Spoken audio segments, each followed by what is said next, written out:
राधे राधे, जय श्री कृष्णा। कैसे हैं आप सब? आप सभी भक्तों का मेरे लड्डू गोपाल चैनल में बहुत बहुत स्वागत है। तो आज की वीडियो कार्तिक स्नान क्या है, क्यों करना चाहिए, कार्तिक स्नान के फायदे और महत्व, कार्तिक स्नान पूजा के नियम क्या हैं, इसकी होने वाली है। तो देखिए, कार्तिक स्नान से क्या लाभ होता है, कार्तिक स्नान कितने बजे करना चाहिए, कार्तिक स्नान कैसे किया जाता है, कार्तिक मास में क्या नहीं करना चाहिए, कार्तिक महीने में किसकी पूजा करनी चाहिए, कार्तिक मास का क्या महत्व है, कार्तिक में महीने में क्या दान करना चाहिए, कार्तिक में पूजा कैसे करनी चाहिए, और यही वीडियो होने वाली है। यदि कोई व्यक्ति नियम से कार्तिक स्नान करता है तो उसे प्रयाग में कुंभ में किए गए स्नान के समान फल की प्राप्ति होती है। कार्तिक स्नान का सबसे बड़ा फायदा यह है कि कार्तिक माह में आप किसी भी नदी में, तालाब में, सरोवर में सूर्योदय से पूर्व स्नान करें तो उसका फल साक्षात माँ गंगा में स्नान के समान ही प्राप्त होता है। स्नान के बाद मैं भगवान विष्णु, भगवान कृष्ण और तुलसी की पूजा जरूर से करें। भगवान को तुलसी समर्पित करें और पीपल और पथवारी को जल सींचें और फिर कार्तिक मास की कहानियां जरूर सुनें। आप कार्तिक महात्म्य भी सुन सकते हैं। तो ऐसा ही एक सवाल एक बार भगवान शिव के बड़े पुत्र कुमार कार्तिकेय जी ने महादेव शिव से किया। उन्होंने भगवान शिव से पूछा कि कार्तिक मास को सबसे पुण्यदायी मास क्यों कहा जाता है। इस पर भगवान शिव ने कहा कि सुनो पुत्र, नदियों में जैसे गंगा श्रेष्ठ है, सभी देवी देवताओं और भगवानों में भगवान विष्णु श्रेष्ठ हैं, ठीक उसी प्रकार सभी मासों में कार्तिक मास श्रेष्ठ है। और हाँ, इस मास में भगवान विष्णु स्वयं जल के अंदर निवास करते हैं, इसलिए कार्तिक मास में किसी भी नदी या सरोवर में स्नान करने से विष्णु भगवान की पूजा और साक्षात्कार का पुण्य लाभ मिलता है। हिंदू धर्म में शास्त्रों में कार्तिक मास सबसे पुण्य मास कहा गया है। ऐसी मान्यता है कि यदि आप कार्तिक मास में कोई पुण्य कर्म करते हैं तो उसका फल सामान्य दिनों में किए गए पुण्य से कई गुना ज़्यादा मिलता है। यह भी मान्यता है कि कार्तिक मास में किया गया एक बार का गंगा स्नान 1000 बार गंगा स्नान के समान फलदायी होता है। कार्तिक स्नान करने वाले व्यक्ति को भूमि पर शयन करना चाहिए, यानी पलंग पर नहीं सोना चाहिए। कार्तिक के महीने में केवल नरक चतुर्दशी के दिन ही शरीर पर तेल लगाना चाहिए, अन्य दिनों में तेल नहीं लगाना चाहिए।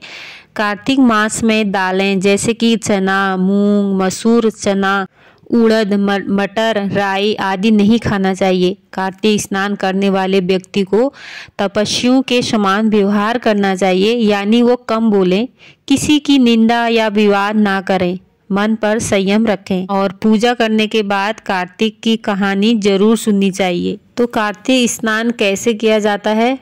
पद्म पुराण में कार्तिक स्नान का वर्णन मिलता है।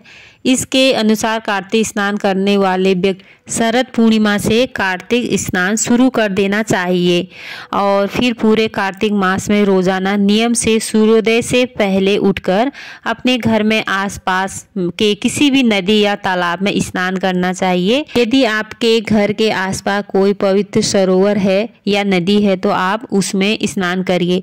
कार्तिक स्नान सूर्योदय से पूर्व तारों की छांव में स्नान करना चाहिए, यानी अंधेरे में ही करना चाहिए। स्नान के बाद में भगवान विष्णु की पूजा करनी चाहिए। इससे भगवान विष्णु की असीम कृपा प्राप्त होती है और ऐसे व्यक्ति के लिए मोक्ष के द्वार खुलते हैं। पद्म पुराण की कथा के अनुसार सत्यभामा को भगवान श्री कृष्ण की पत्नी बनने का सौभाग्य कार्तिक स्नान और पूजा के पुण्य से ही प्राप्त हुआ था। कार्तिक मास में क्या करना चाहिए और क्या नहीं करना चाहिए? शास्त्रों के अनुसार इस महीने में मांस, मदिरा आदि का संपूर्ण त्याग कर देना चाहिए। पूरे महीने संयम रखना चाहिए, व्रत, उपवास और नियम के साथ तप करना चाहिए। कार्तिक मास में किसी नदी, पोखर, तालाब आदि में दीप दान करना चाहिए। कार्तिक मास में तुलसी पूजन जरूर करना चाहिए। तुलसी का नियम से पूजा के बाद प्रसाद स्वरूप सेवन करना चाहिए। सतयुग के बाद अगर कोई माह का नाम आता है तो वो कार्तिक मास ही है कि इस मास में पूर्णिमा वाले दिन से भगवान भी धरती पर उतर आते हैं। इस मास में पवित्र नदियों में स्नान किया जाता है, इसलिए इस दौरान काशी, प्रयागराज जैसे तीर्थ स्थलों पर जमकर भक्तों की भीड़ देखी जाती है। लेकिन अगर आप किसी कारणवश पवित्र नदियों तक नहीं पहुंच सकते हैं तो आप अपने नहाने वाले जल में गंगा जल जरूर डाल के स्नान करें। कार्तिक के महीने में अन्न, धन और वस्त्र दान का भी बहुत महत्व है। यह महीना संयमित होकर प्रभु पर ध्यान लगाने का होता है। इससे इंसान को हर तरह का सुख और शांति मिलती है। भक्तों का सीधा साक्षात्कार श्री हरि से होता है, इसलिए लोग इस माह का बेसब्री से इंतज़ार करते हैं। तो राधे राधे दोस्तों, यही थी छोटी सी जानकारी। अगर जानकारी अच्छी लगती तो लाइक करना, शेयर करना, कमेंट करना और मेरे चैनल को सब्सक्राइब करना।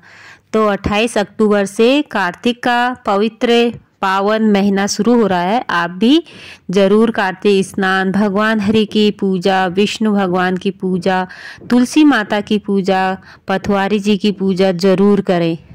तो राधे राधे, जय श्री कृष्णा। Thank you.